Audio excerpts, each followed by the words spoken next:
हुकुमशाही विरोधात अब की बार भाजप तडीपार उद्धव ठाकरेंचा दिल्लीत नारा तर केजरीवाल आणि सोरेन यांना अटक। हा लोकशाहीवरील हल्ला, शरद पवारांचा घणाघात।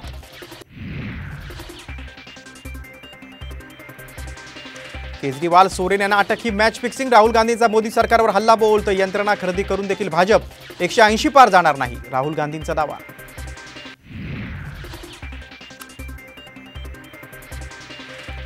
धाराशिव आणि नाशिकच्या जागेचा तिढा सुटला, सूत्रांची माहिती दोन्ही जागा राष्ट्रवादी लढणार। धाराशिवमधून सुरेश बिराजदारांचं नाव आघाडीवर, उद्या घोषणेची शक्यता।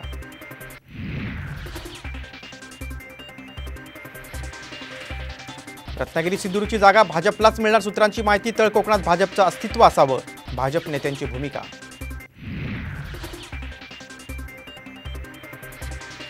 वंचितची लोकसभा उमेदवारांची दुसरी यादी जाहीर, सोलापुरात राहुल गायकवाड तर साताऱ्यातून मारुती जानकरांना उमेदवारी।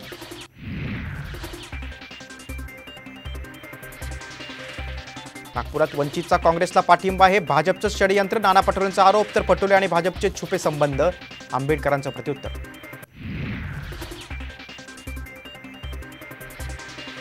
फडणवीसांनी मणिपूर आणि लडाखमध्ये जावं, संपूर्ण खर्च मी करतो, उद्धव ठाकरेंचं प्रत्युत्तर। तर फडणवीसांनी ठरवल्यास कोविड बॅक फाईल सिनेमा काढू शकतात, बावनकुळेंचा पलटवार।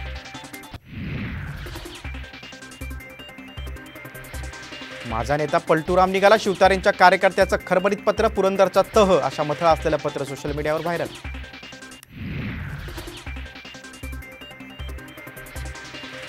भंडाऱ्यात बागेश्वर बाबांविरोधात गुन्हा दाखल, मानव सेवा परिवाराचे संस्थापक जुमदेव ठुबरीकर यांच्याबाबत आक्षेपार्ह विधान केल्याचा आरोप।